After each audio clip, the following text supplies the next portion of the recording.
Okay. Everything. Hello, everyone. How's it going this afternoon, or end of morning going into afternoon? Everybody's 2018 off to a good start? All right. So I'm Stuart DeCue. I'm the Executive Director of the Yale Center for Business and the Environment, and thrilled to launch a new type of event between the School of Management and the School of Forestry and Environmental Studies. As many of you know, we get together on a monthly basis, at least as a community, to talk through kind of the different projects, components. We have outside speakers. We've got a lot of different approaches to getting folks engaged and seeing what's happening in and around the community.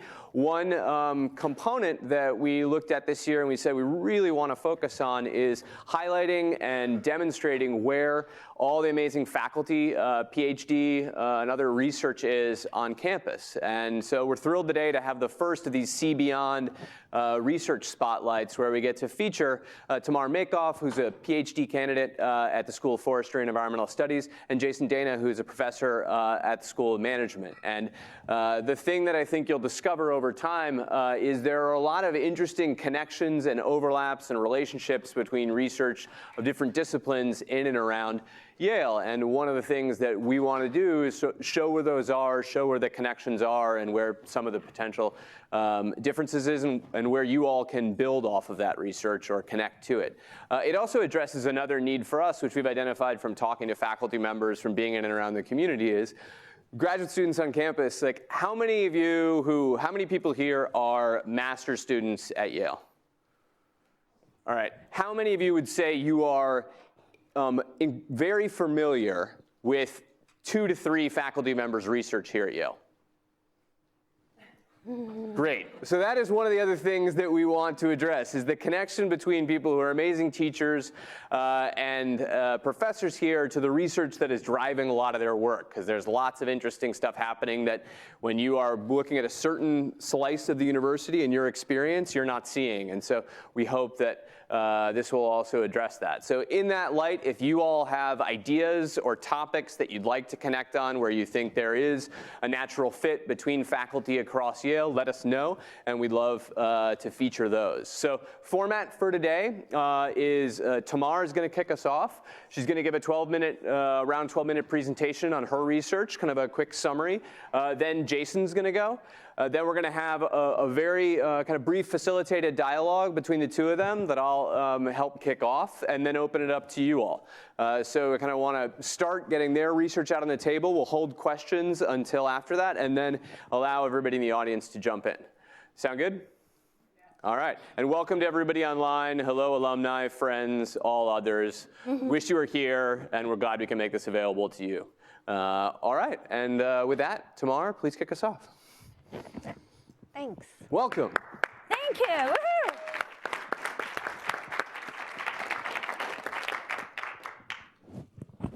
So hi, everyone. As you mentioned, my name's Tamar, and I'm a PhD candidate at the Center of Industrial Ecology at the School of Forestry and Environmental Studies. And today I'm going to share some work that I've done in collaboration with George Newman, sitting right there, on consumer perceptions of environmental win-wins. So when I talk about win-wins, I'm talking about sustainability initiatives that also generate economic benefits for companies. So just a step back, when we think about business and the environment, we're used to seeing them as two opposing forces in a zero-sum game, right? We can either have one or the other, but not both. But as I'm sure most of you in this room know, the idea that business performance and environmental outcomes can actually be aligned has struck root in recent years with many of the world's largest organizations. As this book, Green to Gold, written by one of Yale's own Dan Esty, and many others like it suggests, companies can actually gain a competitive advantage by internalizing environmental considerations into their business strategies. So just to be more specific about what I mean when I refer to win-win environmental strategies, I'm talking about sustainability initiatives that are also economically beneficial for companies. So why should we even care about these type of win-win initiatives? Well, first, they've been adopted by a wide range of companies across the business spectrum. We can think about Walmart's green supply chain, we can think about McDonald's, we can talk about Apple's, and many others. And it's also important to understand that aligning environmental and business goals is essential for fostering sustainable development. After all, the business of business is business, right? They're supposed to make profits. Now, it's commonly assumed that such win-win initiatives would reflect positively on companies, right? I mean, we're familiar with example of greenwashing, where companies can use some incremental environmental benefit to kind of paint themselves green in an attempt to be more appealing to consumers. But today I'm going to talk to you and show you the 3 studies that suggest that these type of win-wins can actually be judged very negatively by consumers. So in our first study, George and I wanted to use a real-life example. We often look at the world and, get inspiration from it. And in our first study, participants were asked to evaluate 2 different scenarios.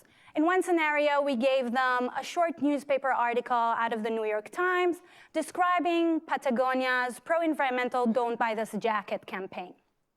Now, we all know that Patagonia is a very strong pro-environmental actor, and this campaign is something that the company had launched as a plea to reduce consumption during Black Friday in 2011. So participants read a little bit about this campaign, and they were also told that this campaign proved to be very successful for Patagonia, and its profits went up by 130% as a result. So while half of the participants read about this campaign, the other half, our control, read about a very similar kind of text, only this time it featured a company's more conventional advertisement campaign, their Try on Adventure campaign. So again, people read about it and learned that the company's profits went up by 130% as a result. In addition to these 2 conditions, we also had 2 conditions where participants read very similar news articles, only this time, they read that the companies had gained brand recognition from these 2 campaigns. So instead of profits, it was brand recognition.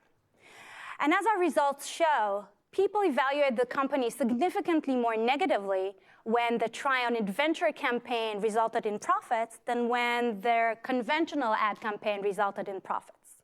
Now, while this was true for the profit condition, this wasn't true when the benefit that the company got was brand reputation.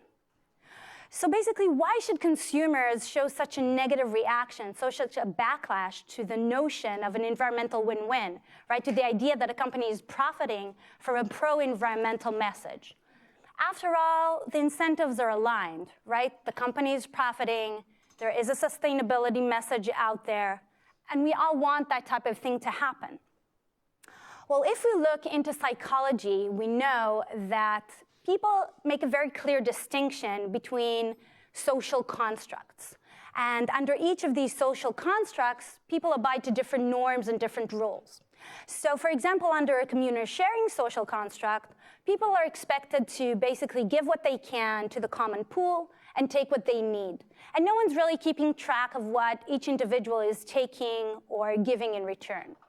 These are the type of relationships that we have with our family members, very, very close friends.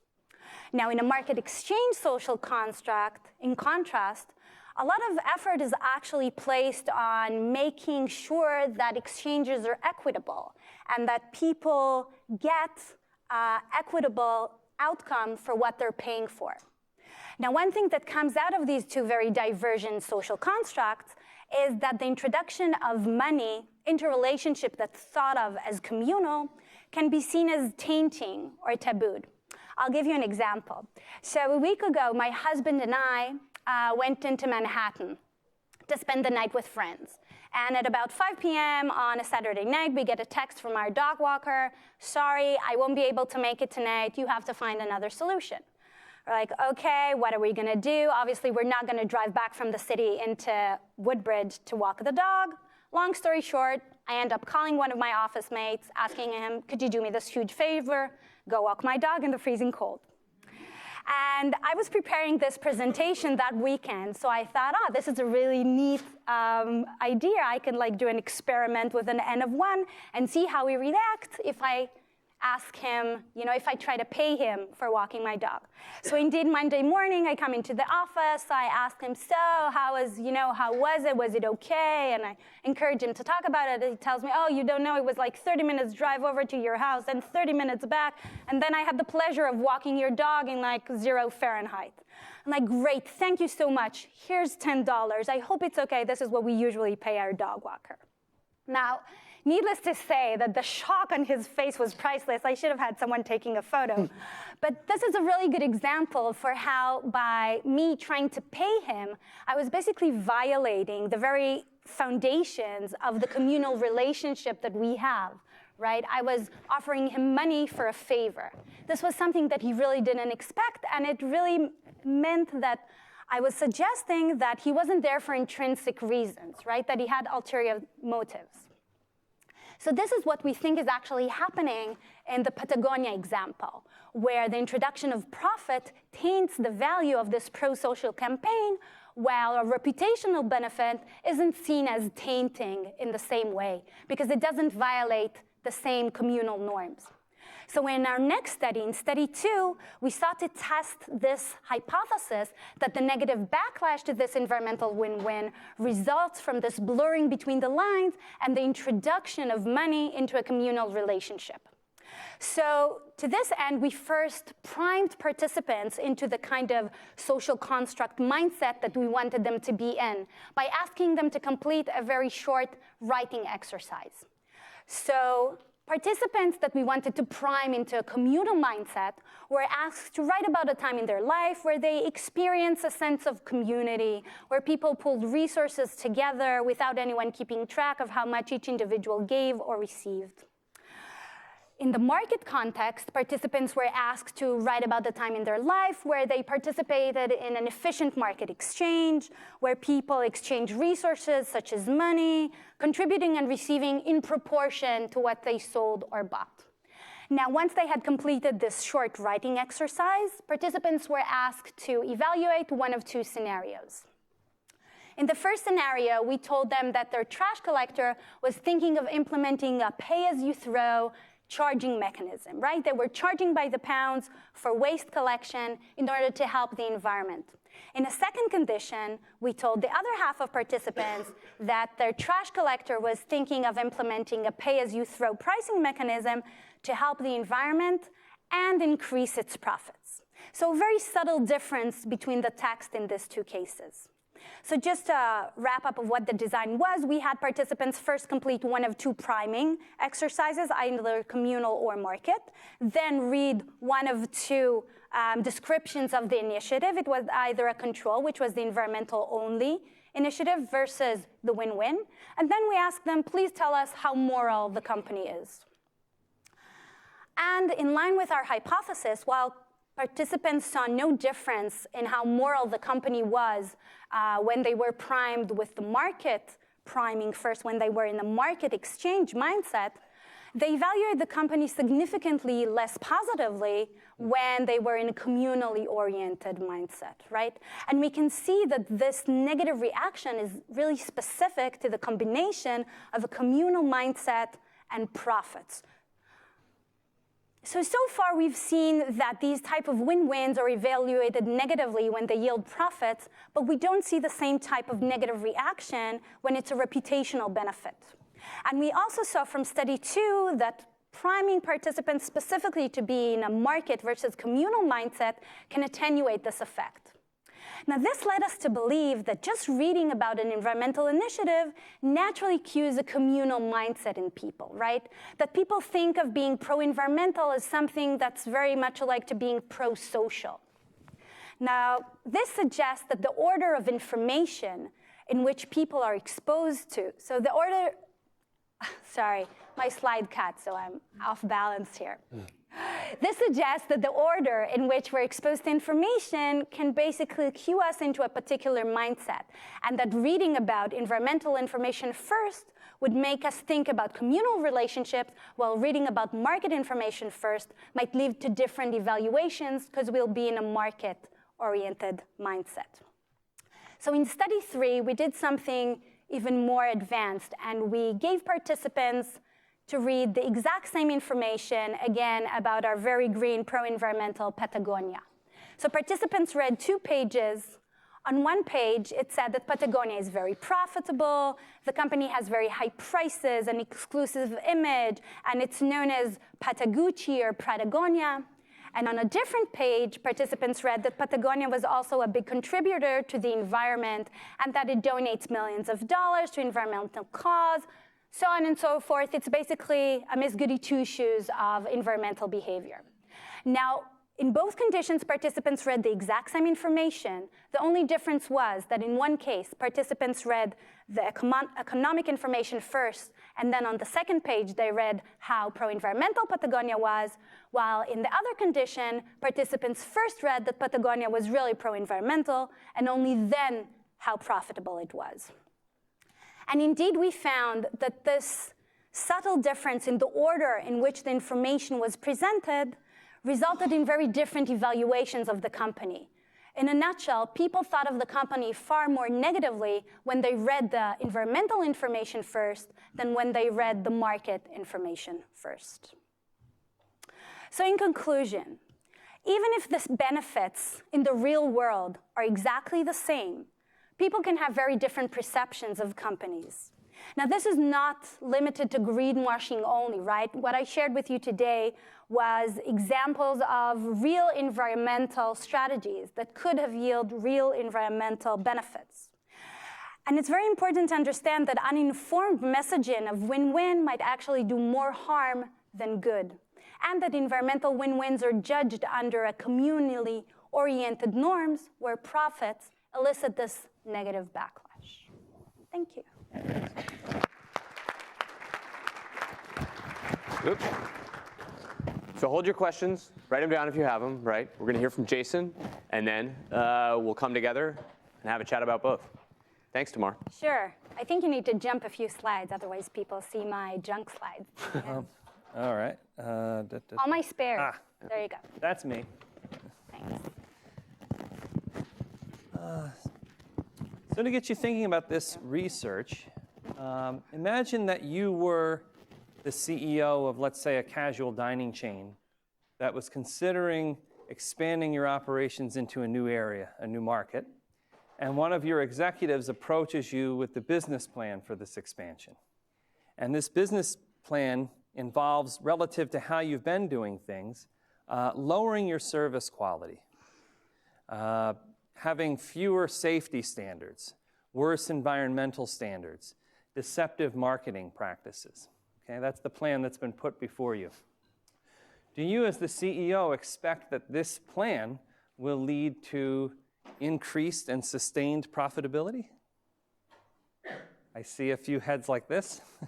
Okay, well then you may be surprised, or maybe you're not surprised, that the lay public, and that is Americans who answer our surveys for pay, typically report that they do expect that these practices will increase profit. On average, they expect increase and sustained profitability.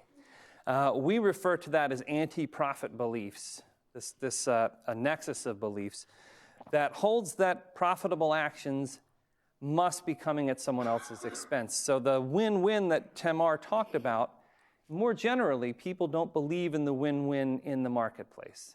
They think that profit is a zero-sum game, and for you to be able to profit, it must be coming at someone else's expense. Yeah. This chart says a lot, and we've done this exercise many times with lots of different names, but here we have 40 different Fortune 500 firms that, from a particular year that we thought people would recognize the names. And we have people rate how profitable they perceive the firm to be, and that's represented on the x-axis, and how much value they perceive this firm to be providing to society. So is it providing a lot of value, or on the other end of the scale, would society be better off without them? And that's on the y-axis. And each of these dots is the average rating for each firm on these two measures. And what you see is a very clear and strong negative correlation, right? So Americans, and probably living in one of the most market-oriented societies in the world, have a pretty negative perception of the market. They think that, well, to answer Tamar's question from her titular slide, right, that you can't do well by doing good. You do well by doing bad. Yeah? This relationship holds if we replace perceived profit with actual profits, with revenues, the logs thereof.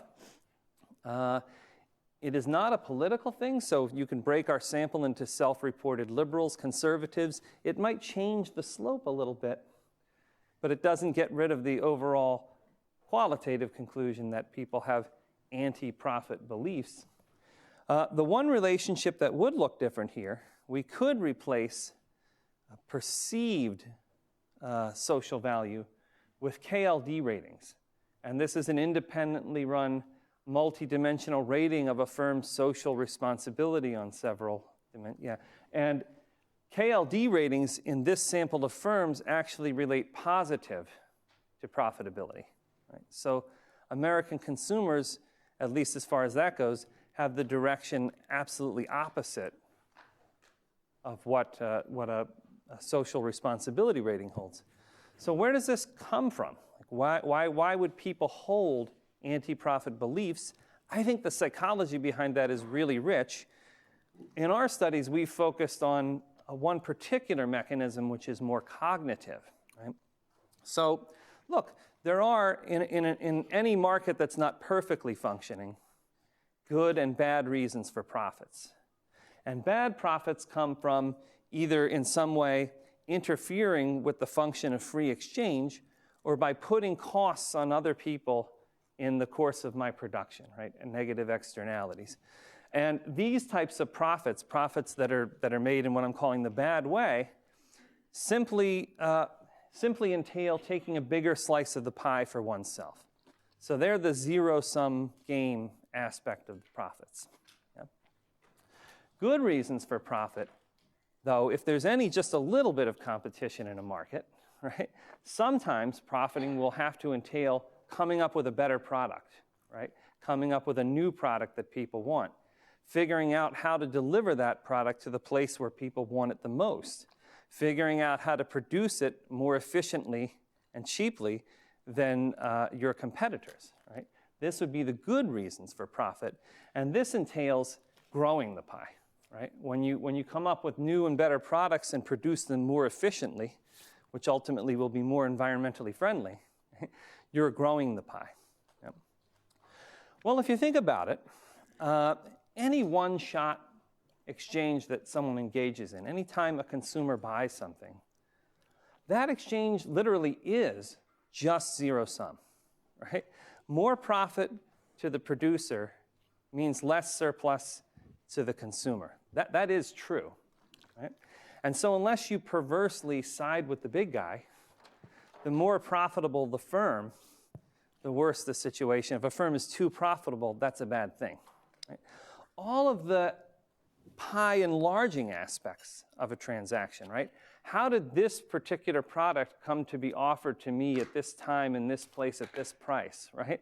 Those are all dynamic factors that emerged from companies competing with each other with the allure, with the incentive of profit. That is literally invisible to the consumer. You don't see that. You never see that. Right? You can intellectualize about it, you can learn about it, but you never tangibly experience it. So it stands to reason, right, that in the layperson's experience, there isn't a win-win. Right? Profit is a zero-sum proposition.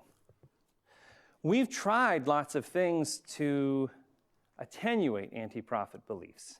We remind people about long-term views of profit versus short-term. You know, in our hypothetical scenarios, we stress or remind people, okay, this is a more competitive market. This is a less competitive market. Yeah? What about reputational effects, right? These things tend not to work very well. The one thing we've done that sort of attenuates profit is to get people to explicitly think through prompting and prodding about these long-term incentive effects of profit. So to give you an example, we've done these scenarios in which a firm comes up with a new product. Maybe it's a vaccine, maybe it's a new kind of battery that stores better than old batteries, and it's almost disruptive. It's just way better than what competitors are doing. So that in the short run, the firm could profit immensely, right? It could do things either way better or way cheaper than other people are doing them. So in the near term, until people catch up with them, they're going to make a lot of profit. And then we ask people about, in this hypothetical world, about either repealing a law or introducing a new law that takes the lid off of profits in that industry. So profits were capped in that industry, and now they're unfettered. And we ask people to think about how consumers will be affected by that, right? So one control is just to ask, how do you think consumers will benefit or not benefit from firms being able to profit? And of course, in this scenario, right, we've got a well-defined reason. It's like the good reasons for profit, and profits are limited in term. Then we asked some questions prompting them to think about what the immediate term effects would be of not having this profit cap, right? So will firms like increase their prices? Are they going to reduce their quality? What will firms do in the immediate term if they can just profit unfettered? A third condition, we also add in questions that induce thinking about the long term. In other words, how will firms react to the incentives or lack thereof when you lift profits or don't lift profits, right? Are they going to keep investing in risky research and development? Right? Are they going to ramp up production? Are they going to prepare to? Or are they not? Right? So getting people to think about the long-term incentives that this profit, that being able to profit, if even in the short term, introduces. And here's our results. So, and remember, this is on a scale that ran from -2 is much worse off, +2 much better off. You can see that in the control, our respondents expect that this law that allows firms to profit as much as they can from this invention to be bad for consumers. And you see that adding in the immediate prompt, and we find this across a lot of studies, this is common, adding in the immediate prompt, which is like adding, cueing them to think about zero-sum aspects of profit, doesn't change the responses at all, right? It's as if that's already what they were thinking about. And we find this again and again across a variety of studies that cueing people to think about zero-sum is like cueing them not to think about anything. It's just like a control, right? But when we carefully ask people lots of questions about the long-term incentives that profit are going to introduce, and then ask them how the law is going to affect. Now we have sort of attenuated anti-profit beliefs. Now, on average, people are unsure. It's a wash. We've never been able, though, to get our subjects to recognize that profit might actually be good, might actually be win-win. So we've never gotten a significant, this is good for consumers of profit. Right? But we have we were going to limit to 12 minutes. So I guess we can move on to the question part. Yeah. Great. Thanks, Jason.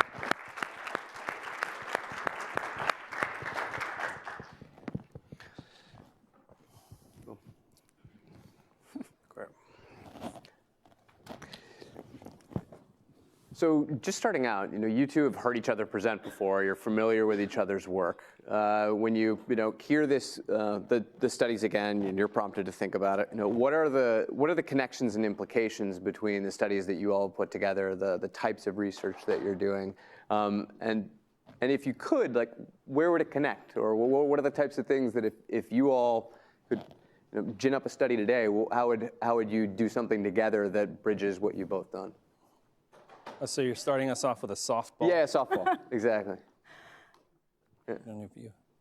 Well, I think that they are very much connected and aligned. Jason's talking about, the grand scheme of things, and the example that I shared today was something very macro. But I think it speaks to the same idea that profits is something that relates to a very fundamental. It has its own place, and doing good is incompatible with it, because doing good is communal. So to me, I just wrote 3 ideas off of Jason's presentation right now that I could study, and I'm sure we'd get similar results. So, this is how I see it. They're very much connected.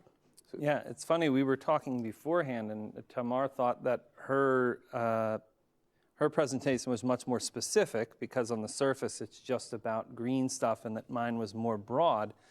Although I think in terms of the psychology behind it, the things I'm talking about are very specific, right? The failure to understand a specific mechanism, and yours are very broad. I mean, beyond even the tangible aspects of zero-sum versus pi enhancement, whatever, there are just more deep-seated, almost moralistic opposition to sort of tainting some sort of good act with profit or benefit to the self that your work is touching on, which I think is very interesting.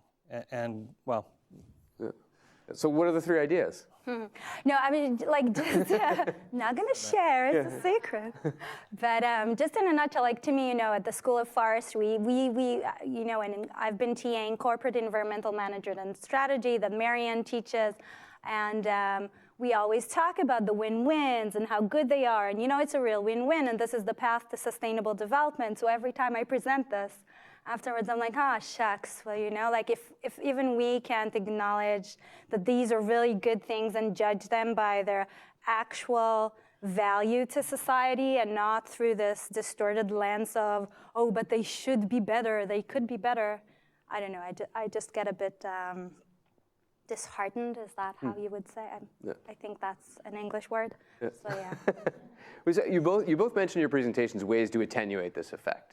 And recently, the largest investor in the world, the CEO of that, BlackRock, came out with a letter saying that we want companies to think about their purpose, think long term, and be able to provide a benefit to society.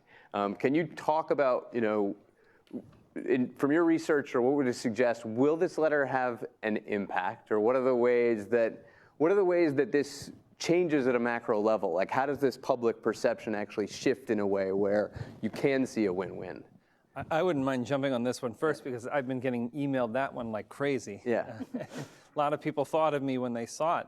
I have a very mixed reaction to this. On the one hand, it looks like the market functioning in a way that we'd want it to, right? So, look, if people don't like the way that firms are behaving, don't like the way that they're making profit, or want them to have a broader vision than just profit and do more for society, then consumers will punish them, and now investors will punish them, right? So this is just the forces of demand, right?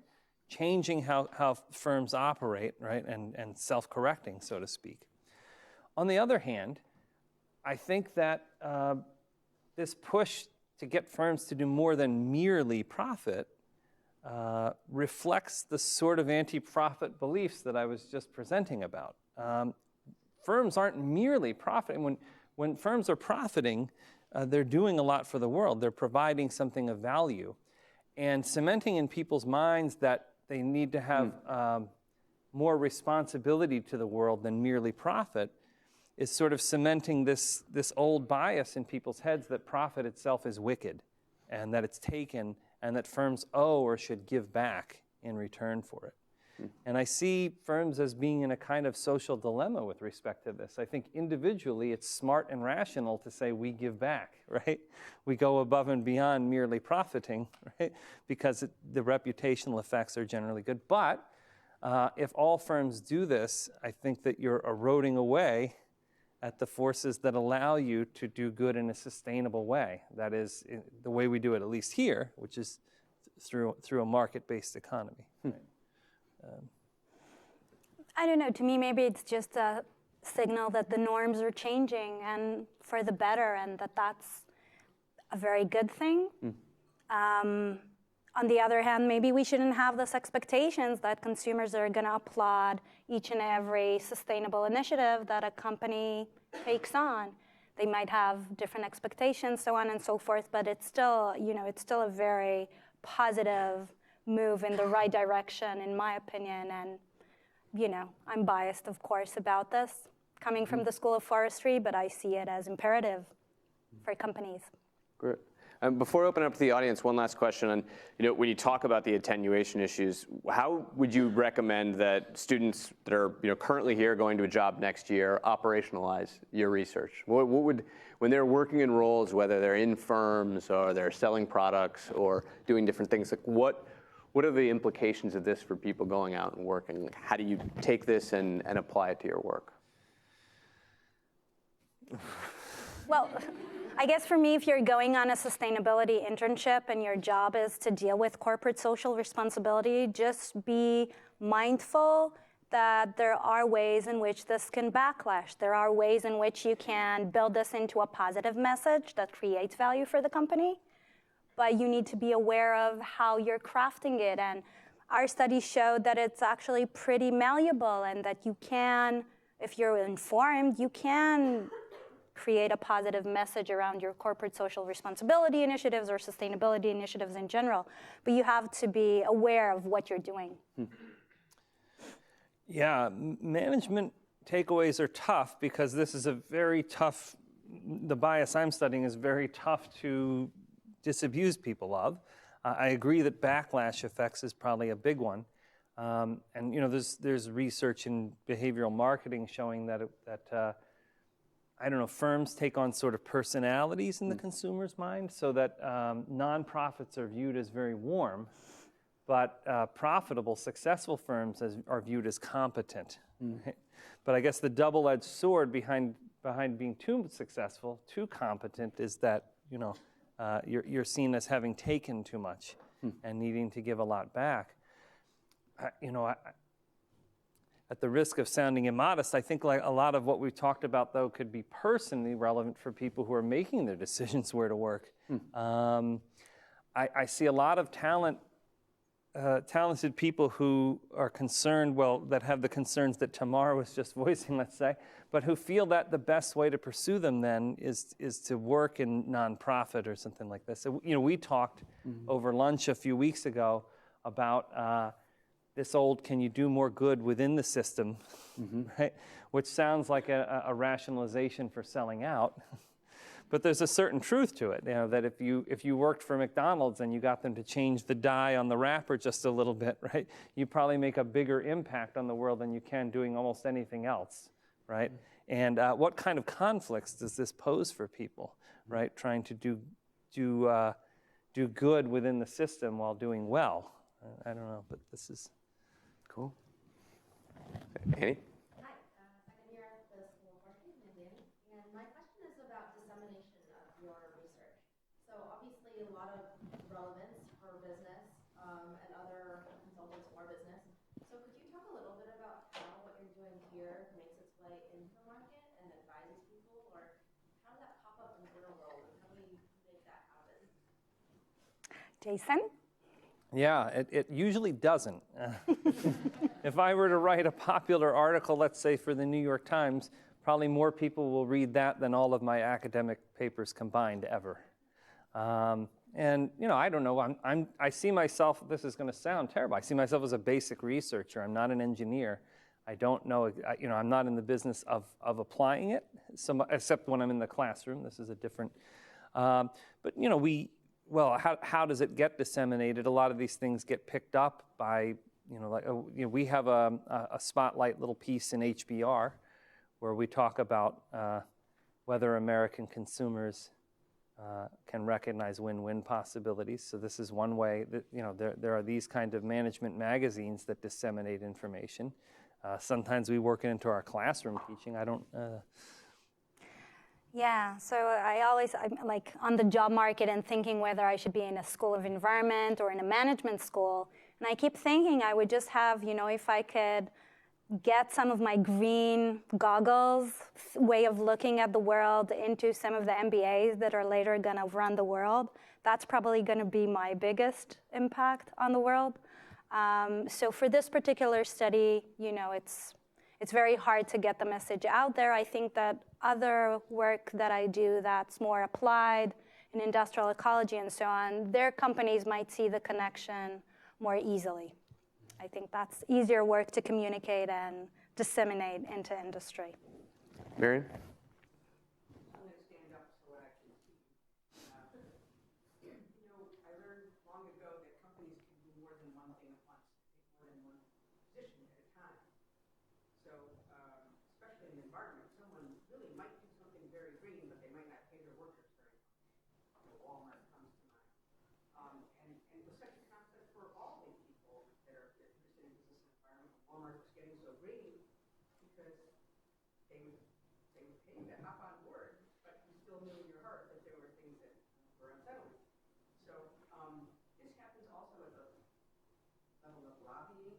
one part of the company wants clean chemicals, but another part of the company wants, a few dirty chemicals to be exempted and so forth. And I think it suggests to me that the public that isn't anti-profit, so to speak, is easily deceived. And what I want to say is that maybe the whole framework of good, bad, and the fact that so many things can't happen simultaneously means that yours is a partial argument. So I'd like you to react to the partial argument part and see how the partial and the whole fit together from your perspective. The partial argument being just that companies do both good and bad things. Easier to focus on bad, I think. Okay. Yeah, sure, Kay. I don't know if you can go back to your scattergram, but sort of struck by Could, yeah, yeah. sort of struck by the fact that you don't have on there companies like Google or Have done lots of tech companies, yeah. or Tesla. Uh-huh. Yeah, this one's a few years old. We've done lots of things with tech companies. Do you have a particular hypothesis about them? I mean, as you guys are presenting it, it's very interesting. I think you're definitely onto something, at least partially, with the way people think about money and good. But take Amazon. They're a company that some people would say, well, they're doing some bad stuff, but look at their stock price and look at their capture of the market. So, I mean, I'm wondering if it's more nuanced than you're suggesting for the forward-looking sectors like tech, auto, even utilities. In the fact that they're not. I'm sorry, that looks like an old bunch of companies. Yeah. This one was run several years back. You've got growth in PE and VC and tech. And so would it look different for different sectors? For sure. What people tend to do, right? So eBay is one. With these, with these Amazon, Google, even Tesla to some degree, these are very recognizable names, and these are products that they may use every day, especially if you're doing internet surveys and these are internet-based. So people tend to rate these and really overrate these companies' profitability.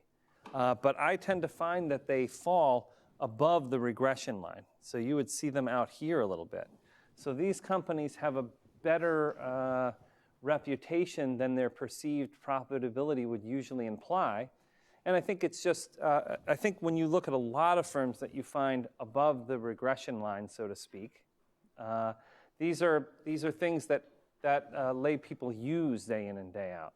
Tools, foods, things like this. So either consumer durables or technologies that they use every day. And they tend to rate these as a little bit more useful because, of course, it's easier tangibly to see why they're useful.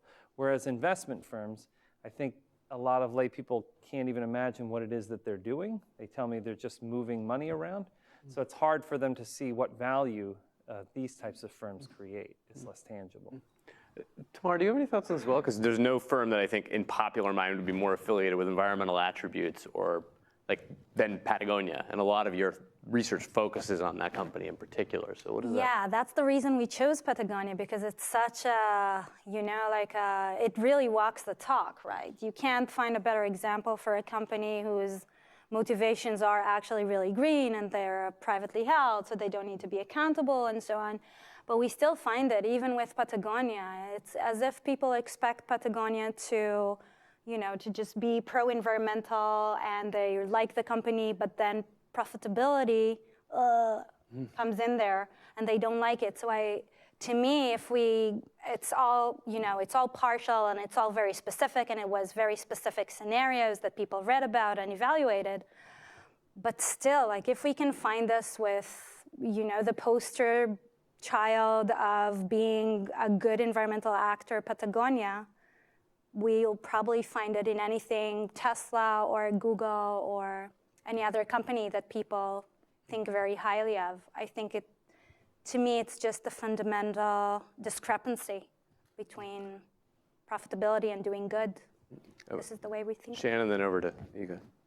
So, and I think that this might be to what Marion is getting at, but I think partially people are responding to a profit system that seems rigged. And so, yes, maybe you have all these negative externalities and a firm's only rational choice is to take advantage, like they're not going to pay a carbon tax and a carbon tax doesn't exist. And so people's ideas about like this anti-profit idea is more about a system that seems unfair rather than just an individual company. And so even if an individual company is doing well, it's like, well, you're still benefiting from a system that tilts the scales. Fair enough point. I mean, I think there's a lot of things that go into it. My intuition is that people who think the system is rigged are more likely anti-business and more likely politically left. We don't see that politically right people are terribly appreciative of the incentive value of profit either, right? They may be a little bit more pro-business in some of their sentiments, but they don't necessarily see how profit is win-win and actually benefits consumers. The other thing I would just say is, I mean, sure, to some extent, sure, the system is far from perfect, right? There's not a perfectly efficient market or something where the line should be like, positive 1.0. At the same time, we're at empirical reality that you actually made money and that the system rewarded firms that were harming consumers, that were doing more harm than good. We would be living in a grindingly poor society, not a dynamic super economy, right? So there's a limit to how empirically true that could be, although I don't think that when consumers espouse these beliefs that they necessarily have to hold self-consistently, right? Like consumers will say things about a lot of about business and the economy that they'll hold even self-contradictory attitudes. They certainly like to express certain things, but does that, I don't know if I'm... To piggyback on Jason's point, also in our study, I didn't highlight this a lot, but we actually found that company was evaluated worse when it was profitable and pro-environmental than it just had a business as usual approach. So this is kind of what we find. So it is a negative reaction to the combination between doing good and profiting from it in our study. So this is not the system is rigged, because the system would be rigged in a business as usual. It's that it's something else. Good. Harrison then. Yeah. Harris, I'm a first-year forestry student. Hey. I understand the logic here about how consumers kind of using false logic or false reasoning to correlate profits and societal value, but I struggle to really see how our conclusions end up being really wrong or harmful in any ways. I mean, to me, banking sector, credit card, fast food, these aren't really environmental stewards. They're more large reactive companies. So I'm wondering, when you put the data up against some of the sustainability scores and benchmarkings, are there any companies or industries or sectors that are really actually leading the way and are negatively impacted by some of the assumptions that consumers are making and are kind of harmfully or treated unfairly? Well, first of all, I should say, there are people that I don't know how much I love these ratings, but there are people that attempt to make social responsibility ratings, like the KLD ratings, which I mentioned in brief during the presentation. For these firms, if you were to put KLD on the Y, the line would be going upward, just a little bit, like 0.2 slope or something like that. So it isn't in fact the case, even for this selected set of firms, that by some objective measure, the more profitable firms are somehow doing more harm to society. This research is not particularly about being an environmental steward, so I can't really say as to whether banks are or aren't environmental stewards. I think you raise a very nice point, though, which is in someone's day-to-day reality, like their function, their adaptiveness, is it even important that they reach right conclusions about these things? And I don't think that consequentially it is for most of us, right? So there's a reason that beliefs could persist, whether they're right or they're wrong, because people don't have a lot of individually stake in being correct about these things. I do think that societally we have stake in being correct about economic policies, right? So when people vote, right, even though individually you don't have a lot of pressure to be right or wrong about these things, as a society, we can systematically choose bad economic policies if we have strange beliefs about the workings of economics. Is that, I don't know, yeah. Tamara, any reactions or thoughts on that? Yeah, I mean, if people are not on board with companies doing good and being profitable at the same time, then we have a problem moving forwards towards sustainable development. Because businesses, you know, they have a large impact on the natural environment, social conditions, politics, whatever you want, right? And if we don't value the good stuff properly and appreciate it, then, you know, where are we going with this? Yeah. Go ahead. Can you just say your name and where you're from? Yeah. Do you know of any studies that have looked at similar questions in non-weird sample sizes? Western, educated, industrialized, rich, democratic, like in Japan or in developing country, what's the... I think that the study you mentioned that was recent was also European. I'm not familiar with studies that have examined these type of things in Asia. Because I imagine in Japan where people really place a lot of value, just for example, in becoming part of a corporation as part of your identity, this might just be the opposite line, which suggests it's just an American thing. Yeah, it's hard to, this particular kind of scatter plot where you have particular firms is not as easy to do all across the world because the firm names may not be familiar in every specific market. Some of our hypothetical studies, which would just be like about a firm that's considering doing this kind of business practice or that kind of business practice, operates in this generic market or that generic market. We do take those across, we do open those up to the world in terms of survey responses. And I'm not aware of any, I'm not aware of some particular culture that's pro-profit beliefs, but we haven't done serious cross-cultural studies where you maybe even work in different languages, et cetera, so that I couldn't answer.